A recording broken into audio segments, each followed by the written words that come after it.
In this episode, we discuss ways to make your Star Trek Adventures campaign better. This is STA Engage.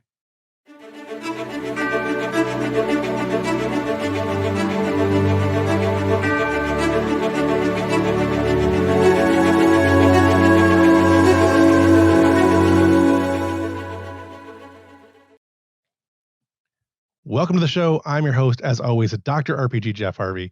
In the last episode, we talked about ways that you can make your character more exciting, more interesting, and really more dynamic.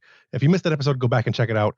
We will revisit this episode in future, that topic in future episodes. So if you didn't get what you wanted from that one, hold on, we'll get to it. Today, we're going to talk about being a game master and some of the tips and tricks that you can use to be prepared and to get just a few of the multitude of ways that you can improve your ways of being a storyteller. Before we start, though, I want to introduce my co-host from Continuing Mission, STA.com, the incomparable Mike Dismuke. I think I said that right. It's you know what? To save time, let's keep it to 2 syllables. Make it Dismuke. I do pay $1,000 to anyone who pronounces it right the first time. So sorry, you just missed it. All right. I tried. I got that. I got the name from Jim, and I don't know if he said it right either. So. He usually gets it right. Jim Johnson gets it right over Modiphius. Cool. Well, as you said, I'm with Continuing Mission STA. I'm one of the contributors there to what I consider to be the #1 fan site for Star Trek Adventures. I love storytelling. Been running my own RPG campaigns for over 30 years, starting with Marvel old TSRs through all of their different iterations, refusing to play anything else pretty much until all of a sudden in 2017.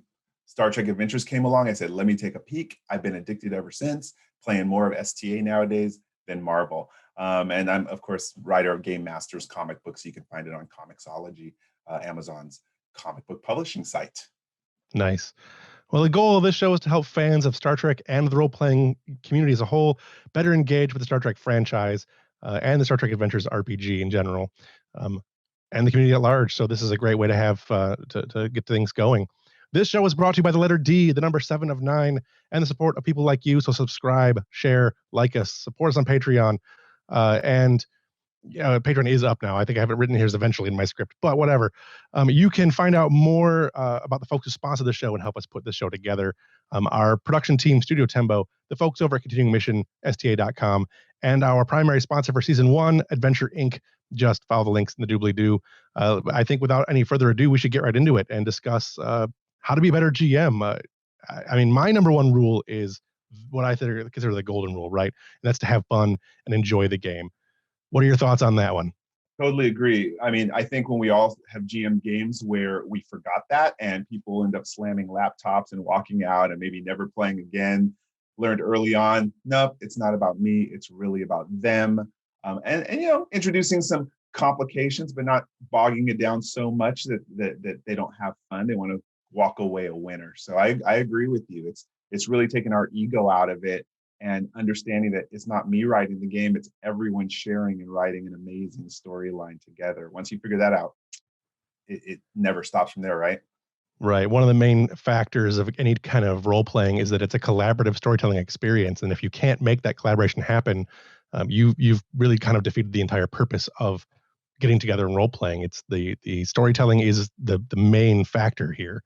It's a trust game too. I always say, because initially when you have new players, you got to let them win 75% of the time, 25. But as trust builds up over time, you can start skewing that and even have some pretty dark story arcs for a while. 75% losing, but they better make sure to trust that at the end they're going to come out being the heroes.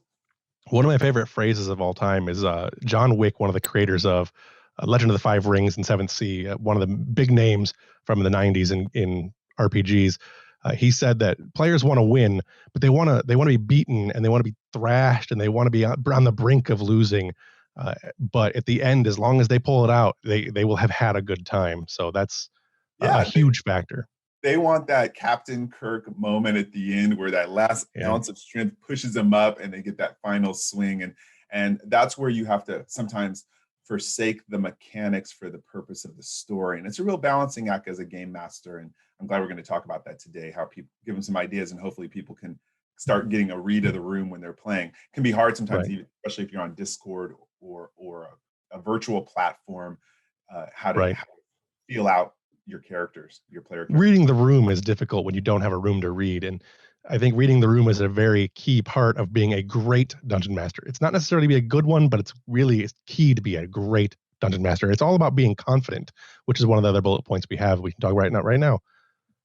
Yeah, I mean, I think one of the more you write, the better you get, the more you play, the better you get. So Right. instead of, I'm going to emphasize one more time, instead of giving them the tough problems the first time, go a little soft on them. We have a lot of people coming into Star Trek Adventures now. I mean, it's been growing at a phenomenal rate. I've never seen this much buzz. I don't know what, I was talking to Jim Johnson the other day from Modiphius. Like, there's a lot of buzz in the room about this game.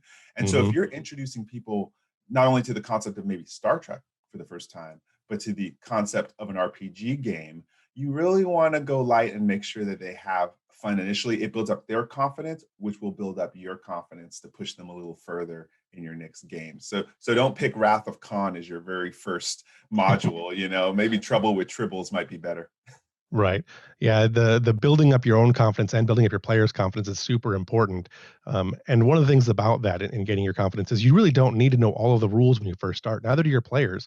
As long as you have some basic understanding and you have some tools that can help you move along, you can really help educate your players more on how the game runs and how your universe runs and how you expect them to react and interact with the story that you're creating. So how do you do that? I got to ask Jeff. So how do you say, for people who've never seen the rules before, how do you get them started in scene one? Do you make them read the whole rules, or what do you do?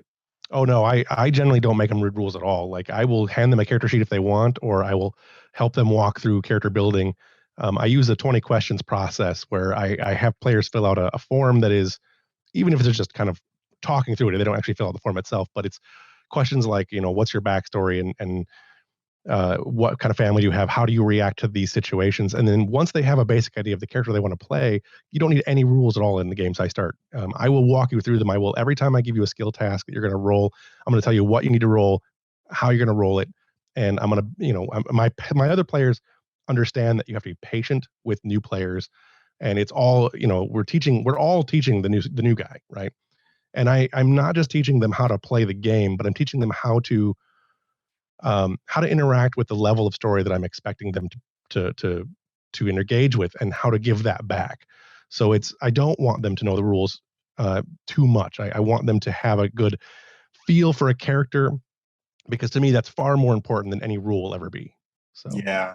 I think the thing that turns people away too is if you're like, oh, you can't do that. Oh, you can't do that.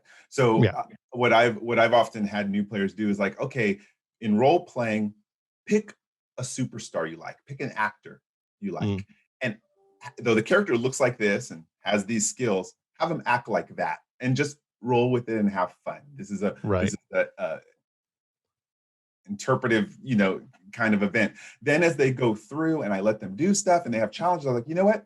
We should roll for that. Let me show you how to do that. Boom, boom, boom. It's yeah, not focused on the role or them knowing the mechanics. After one game, they get it, especially when they start learning, say with Star Trek Adventures, about momentum and threat. Soon they're like, okay, this is kind of an important mechanic to the game. I need to, if right. I want to get ahead, I actually have to take some risks. So to your point, the rules come second. It's really about them playing through a movie in their Right. mind, or a cartoon. And one of the nice things about Star Trek Adventures, I think, is that Star Trek Adventures really lends itself very, very heavily towards an episodic nature.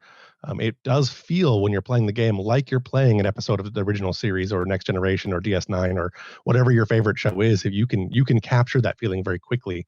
And I think if players have an understanding of how television works, which I mean, pretty much everyone knows how TV works, and your GM can do a couple of the tropes that go in normal TV, you can really get into Star Trek faster, I think, than most games you can get into. It's really good that way.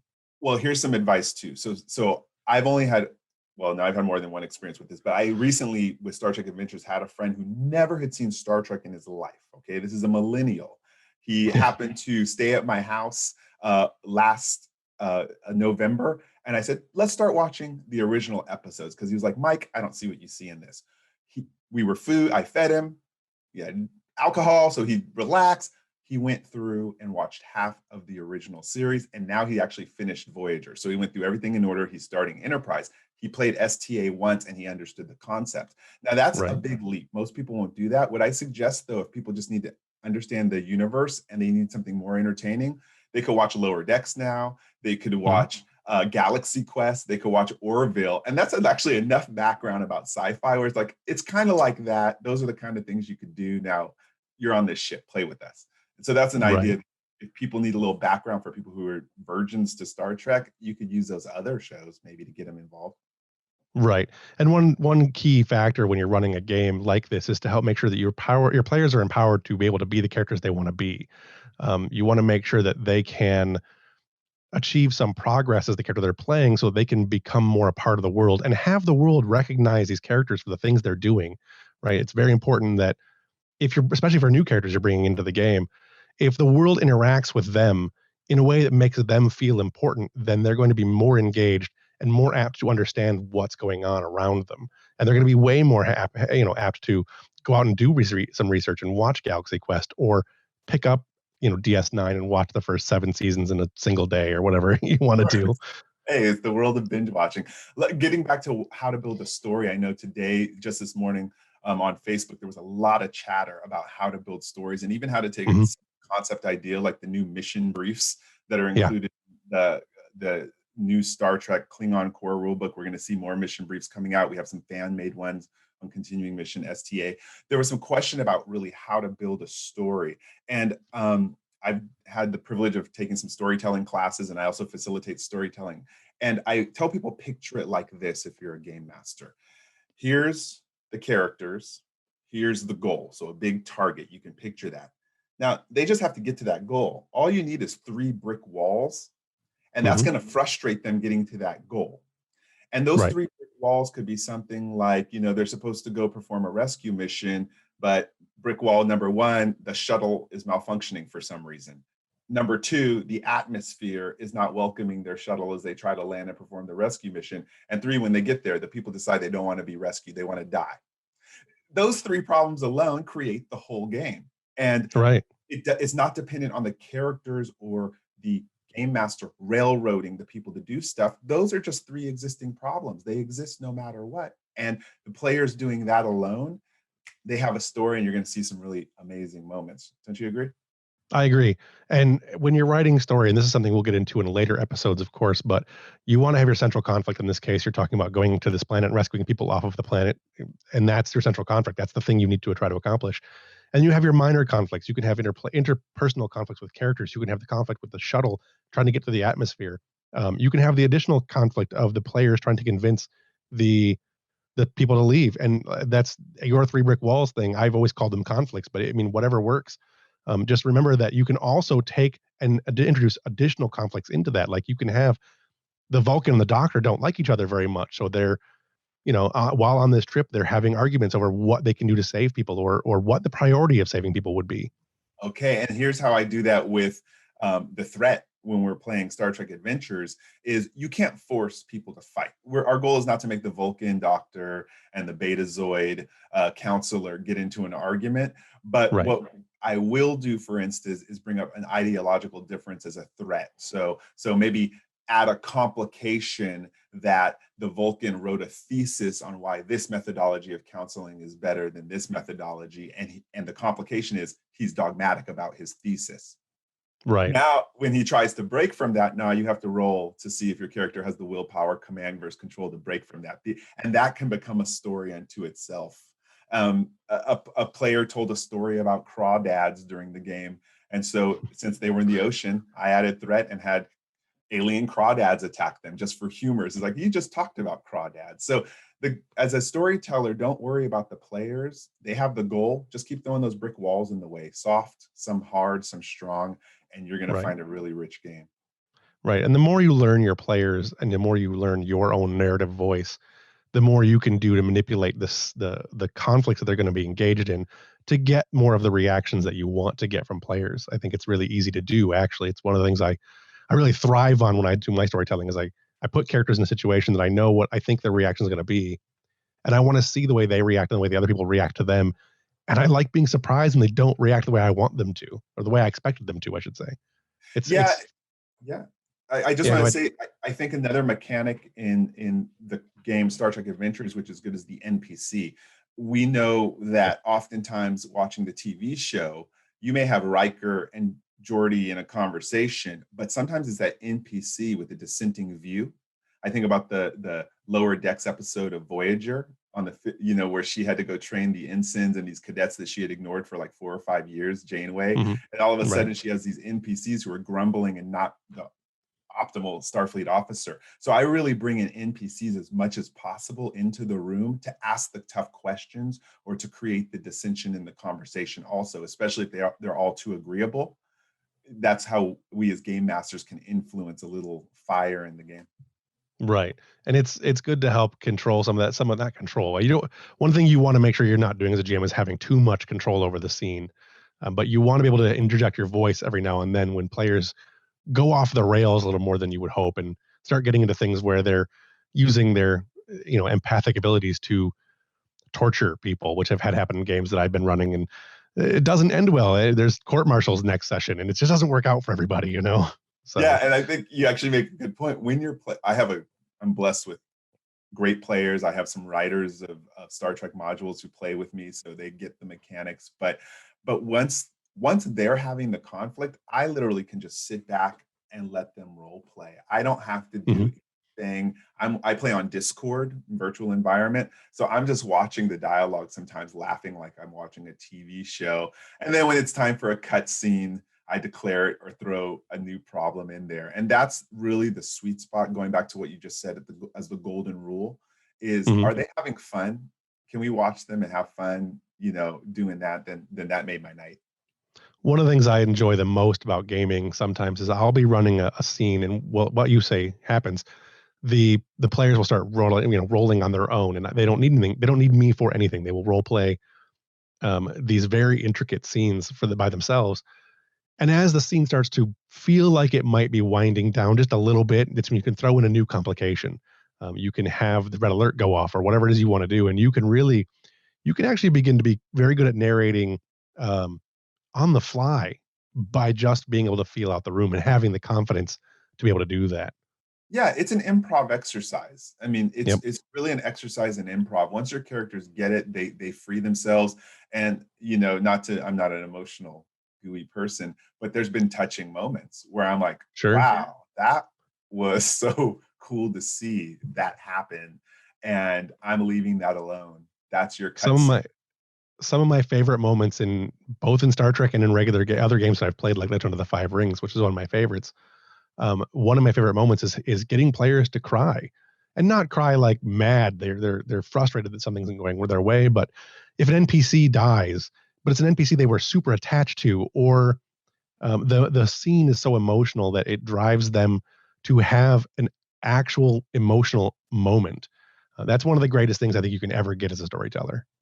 It is. It is direction at that point. Again, I've in my early days of RPG as a game master, I was so desirous to highlight the villain Hmm. that I forgot that that's not what the show's about. It was about the heroes in the end. I Right. wanted the villain to do this or do this line, and I would push it too hard, and then the players felt that it wasn't about them. So to your point, if the characters are who make the game and make the story and really set the tone for it too. You don't throw characters into a pathos game if they really just want to be the shining stars of Starfleet.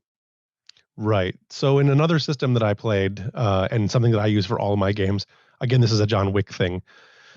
There's the other 100 points. So in those games, you used 100 points to create your characters, but you had another 100 points that was to lay out your character, to lay out the story expectations. Right. It's part of talking to your players and in making them understand what game you're going to run, and getting their feedback on what kind of game they want to play.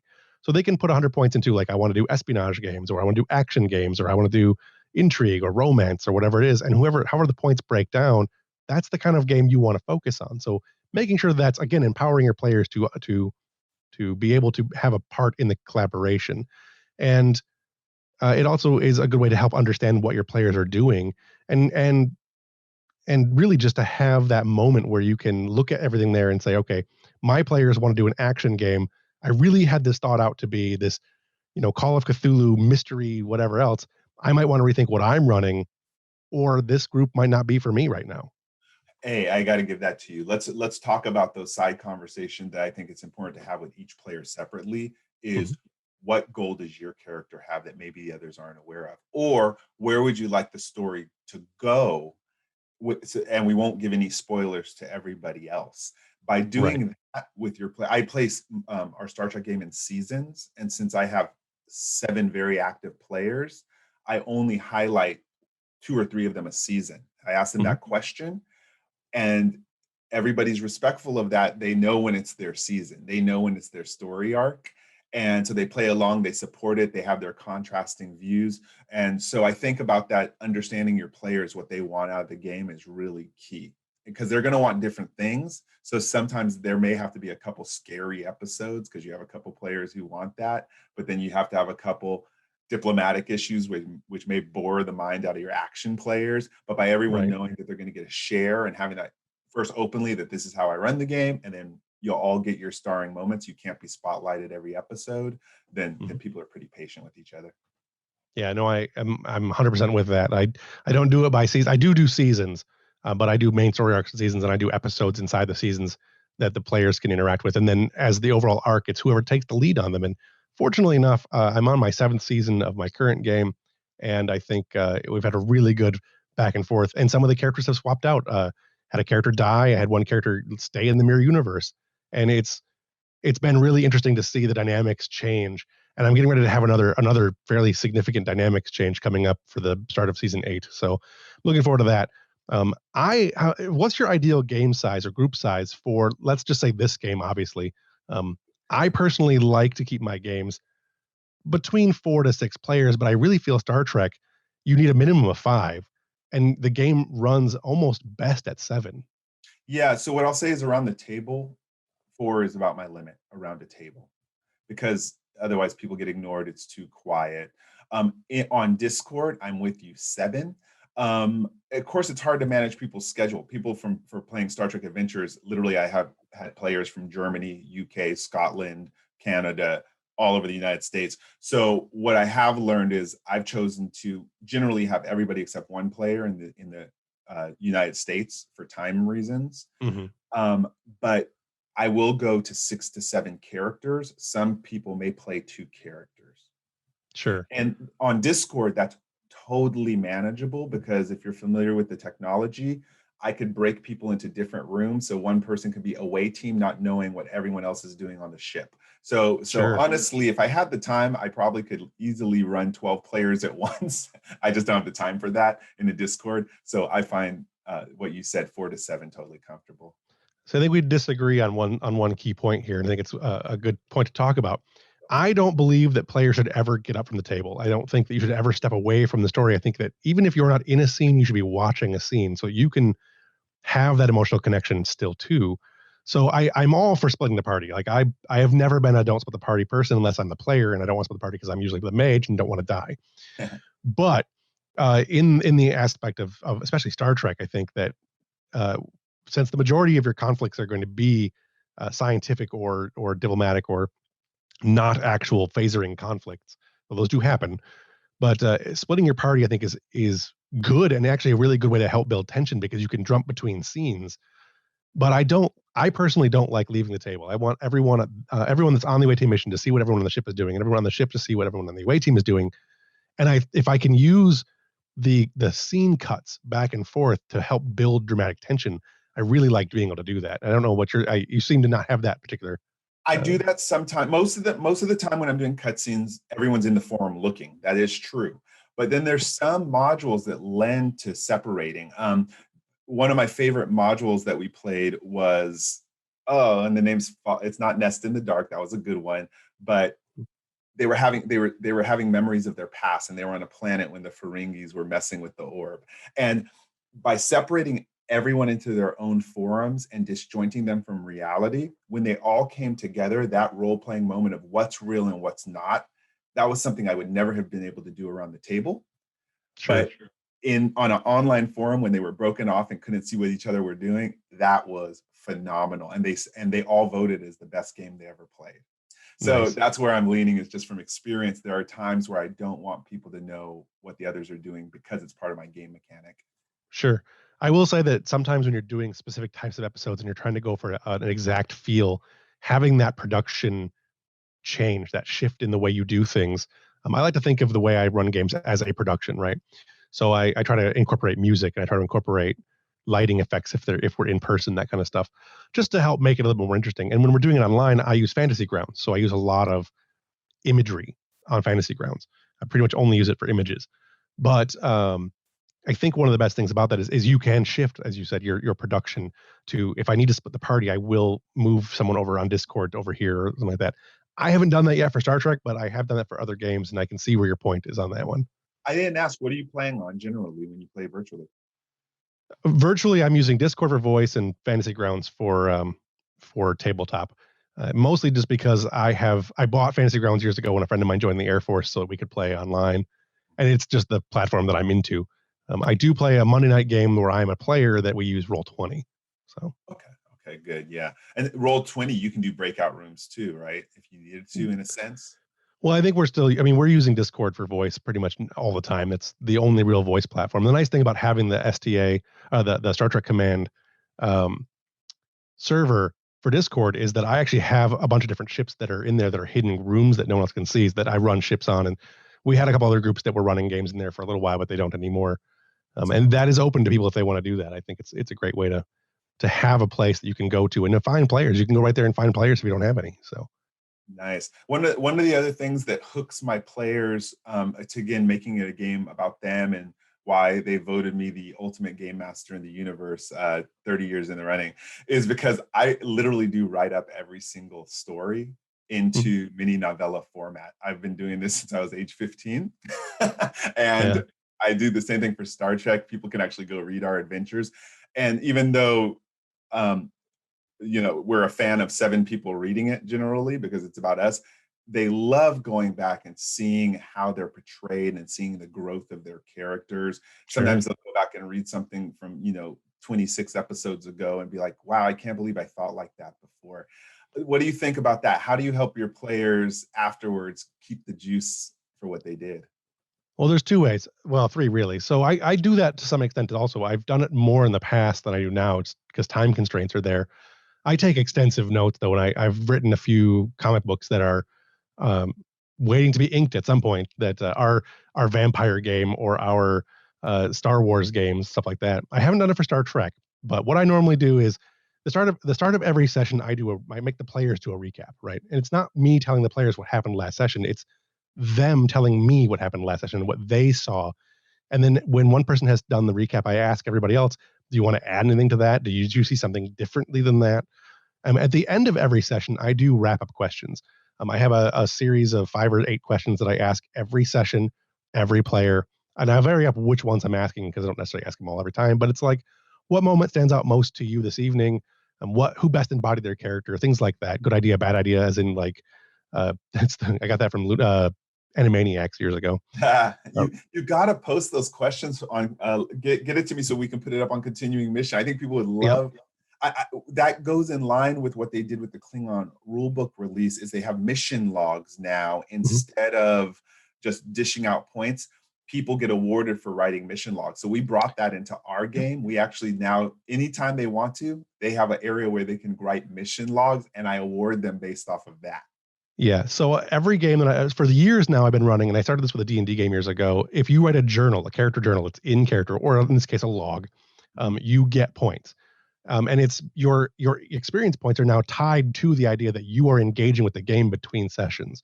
And it's less engaged with, I was here for 4 hours, I get X number of points, or I reached this thing and did this, whatever, or I killed the monster and got it. It's like, okay, you do all those things. I'm going to give you some reward for that.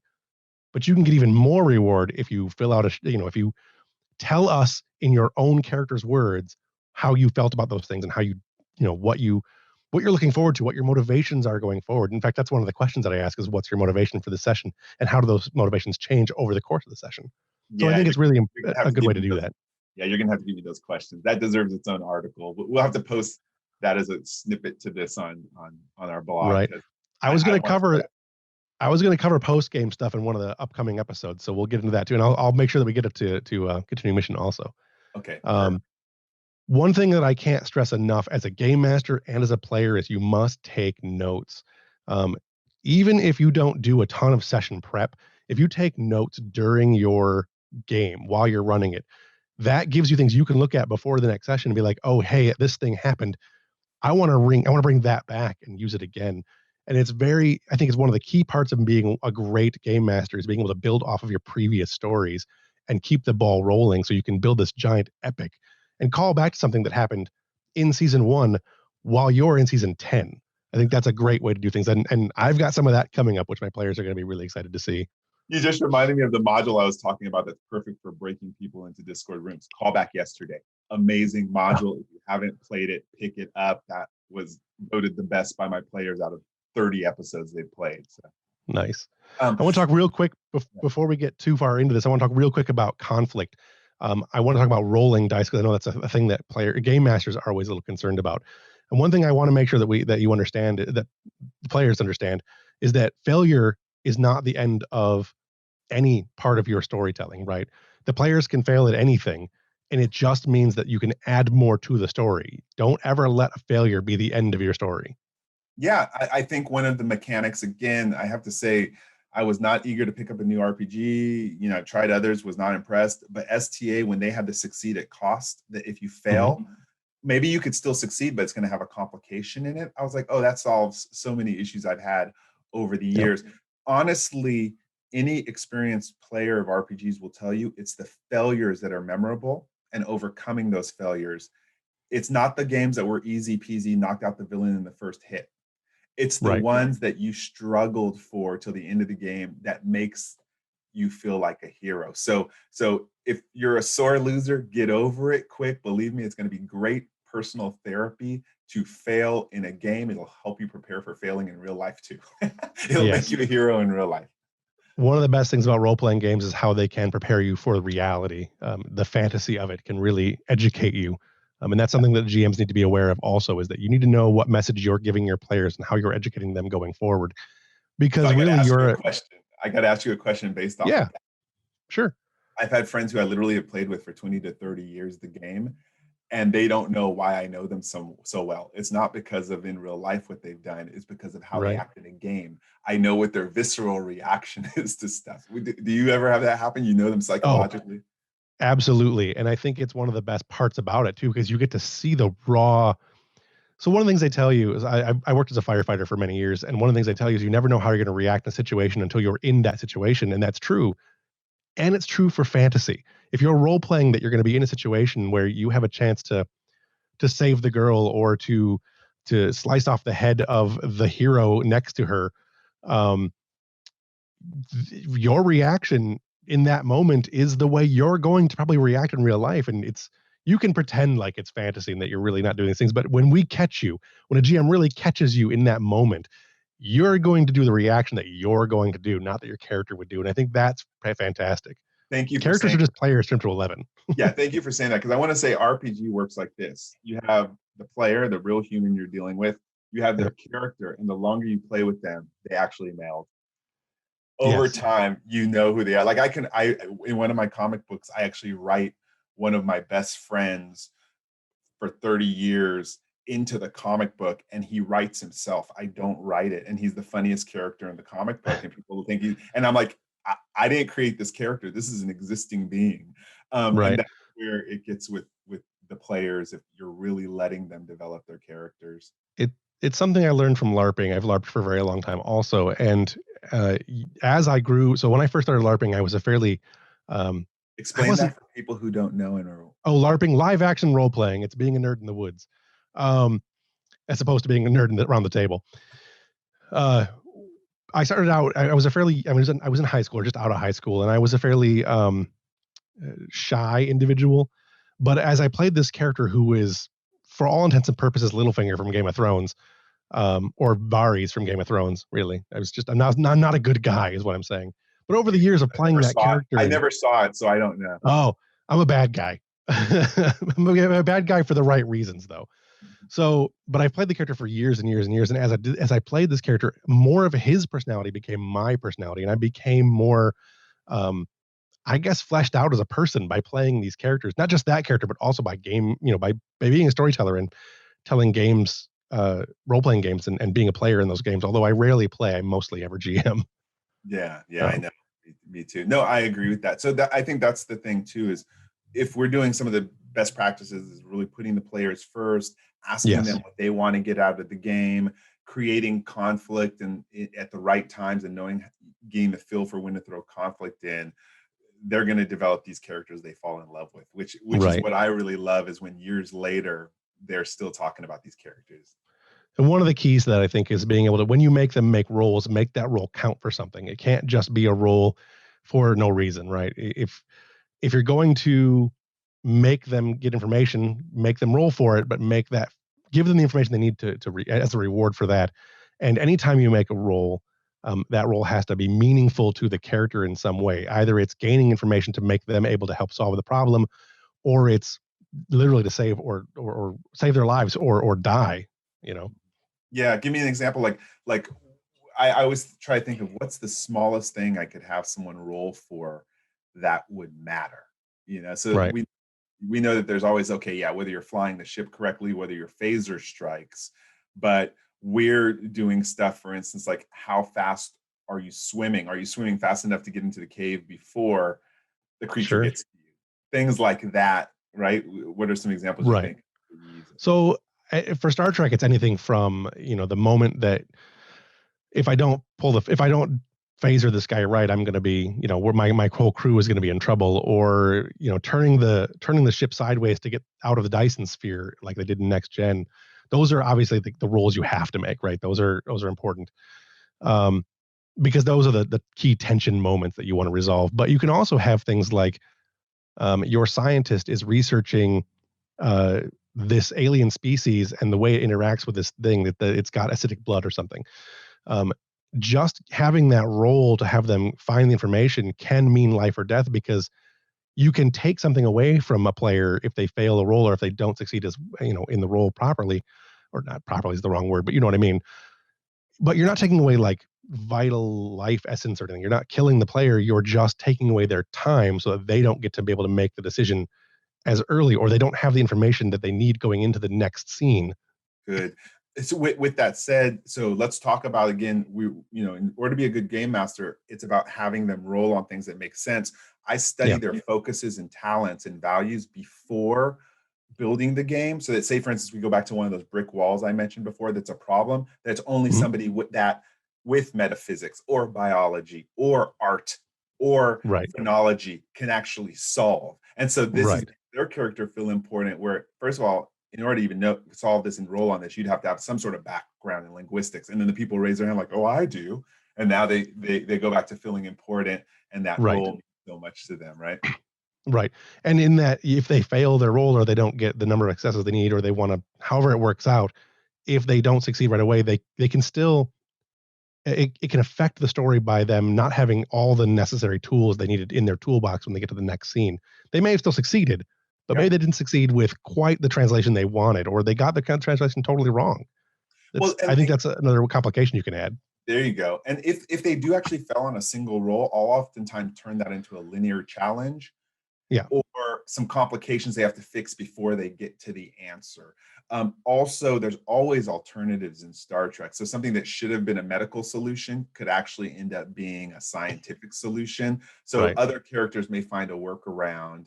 And again, it's okay if they fail, sometimes, and come up with Sure. creative ways to solve problems. There's no no's in my game. If they think we want to do this, this, and this, you know what? I set the difficulty level and we see if they're miracle workers, and more than often they really are miracle workers, and I celebrate with Right. them. One thing about Star Trek is that it is less likely to have drastic failures in the game with momentum and being able to succeed on at a cost. It is more of a I succeeded, but Mhm. and that's a mentality that I am not accustomed to. I have never been one of the players that's a yes, but I'm more of a no or kind of GM, or at least I used to be. But for Star Trek, you really have to be more of a yes, but or a yes and kind of There you go. GM. Which is something that we can talk about in another episode where more about improv, and that's one of the key things in improv that happens a lot. So Well, yeah, it could be yes, and you rolled three complications, which are so, and that's exactly, kind of fun. So, again, this game has blown my mind with how game master friendly it is, and of course, more yeah. importantly, player friendly. and how just storyteller in general friendly it is. And I think that's the last real tip that I have is speak like a storyteller, talk like an author when you're helping describe these scenes and trying to help players get to that moment of conflict and get through that moment of conflict. I think being a storyteller is essential. Let's give some advice about how to do that. In fact, I think that's the hardest thing people feel. For my friend who was playing for the first time, I told you, he was like, I can't believe I'm in this room of geeks right now online about to do this. Now I tell people I'm not a geek. I don't think I am. I think I'm actually an average fan who likes Star Trek and I love Sure. gaming. So I don't know every detail about everything. But what got him into it was I tell the story slowly. What I mean by that is I'm not rushing the story. The power of the human voice is that actually the slower you speak, the more engaged people can be if you Right. know when to pause correctly. And so in a game, it's like you've entered the bridge. Red alert is sounding. Smoke fills the air. So as your mind eye tells that story and you take your time to grasp it, the players are actually on the end of their chair. And of course, if you're playing on Discord or through email, you have all day long to construct your sentences and tell the story. Right. Yeah. There's a phrase in film that's called the mise en scène, right? And it's the idea of what is in the scene that makes the scene important. And by that, it's like if you're going to show was it oh, I can't remember his name right now, but the theory of showing a gun in the first act and it must be fired by the third act. If the gun is in the scene at all, the gun must be important, right? If the red alert is in the scene, the red alert is important. If you're describing a character being in a scene, that the players need to understand that character may not necessarily be important, but is an option for the players to deal with. And one of the things I like about Star Trek, and that I think a lot of games don't do this. I'm not sure Star Trek really does it either, but players need to be able to feel free to add things to a scene that may not have been part of the game masters or the storyteller's mise en scène, right? So the player can ask, well, okay, is there an ensign on the bridge, or are there any rocks nearby that I can grab? That kind of thing, and that's a way to help tell the story. And the game master should, whenever reasonable, go with it. Almost always. Exactly. If you're on the bridge and with no weapons, but all of a sudden Klingons teleport in, of course there's a phaser underneath your console, Right. or an ensign who you need somebody to get support from, or you want to engage in the conversation because you know their viewpoint. Yeah, that's a really good point. I can't tell you how often new players, then they'll stand around like, well, what do I do? It's like, well, I described the room. So do Right. whatever you want. This isn't playing a video game where you can't pick up that trash can lid that you see there. You can pick up Right. that trash can lid. And once they Or learn you they have can that kind of power, oof. right. The real power is being able to invent the trash can that you can then use the lid on, and that's something that I think that good game masters can help players grow that experience, like be able to learn how to do those things and to be a little bit more collaborative with the actual scene description and storytelling aspects of things. It's not something my players do very often, but it's something that as we have grown throughout the generations of gaming, from gaming in the early, late 80s, early 90s, all the way through to now, and seeing the different iterations of games, more and more games add that element into them, and it's something that you can incorporate into your own game.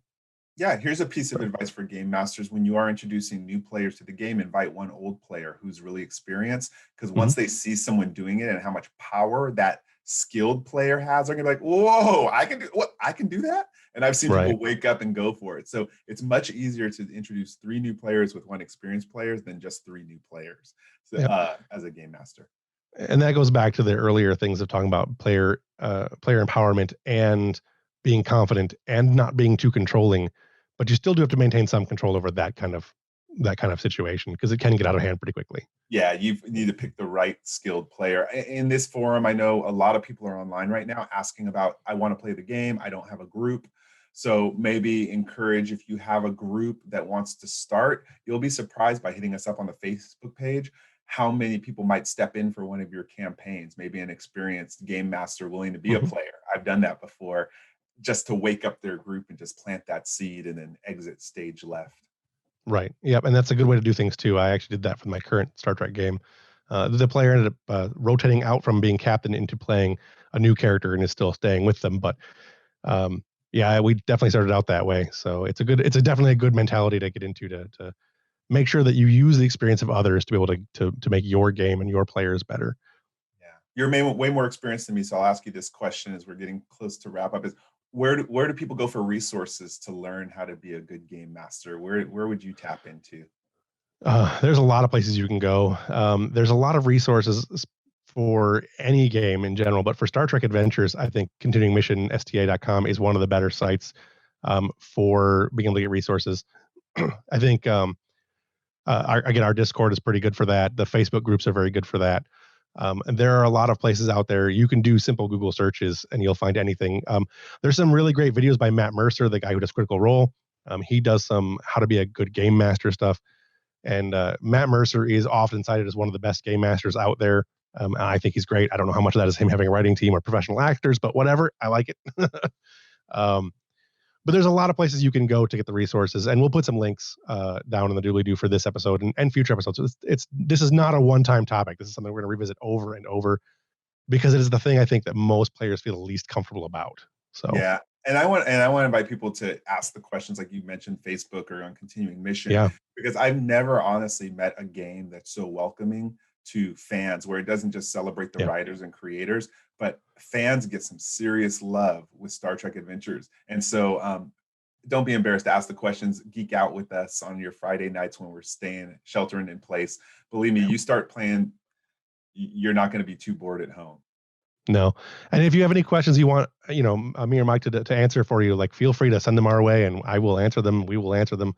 One of the nice things about this show is one of the things we want to do with this show anyways, is try to really engage with players and help you address the situations that you have in particular. So I think the main takeaway from this show is really that there's about 1,000 different ways to be a good GM.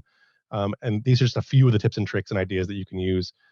Stories are the core of humans. It's a core need for us. And while we mythologize the storyteller a lot, anyone can be a compelling, engaging, and entertaining storyteller. All you really need to do is have a little bit of faith in yourself, and I think you can do it. And on that note, I think we're going to wrap things up. Next time on STA Engage, we are going to talk about setting up. We're going to talk about values for your characters and how to make better values and make more meaningful values for your characters. So stay tuned next time for The Measure of a Man or Value World. Until then, don't forget to like, subscribe, share, do all the things. I'm your host, Dr. RPG, Jeff Harvey. On behalf of myself and Michael, say goodbye, Mike. Take care. All right. And everybody that works here behind the scenes, live long and prosper.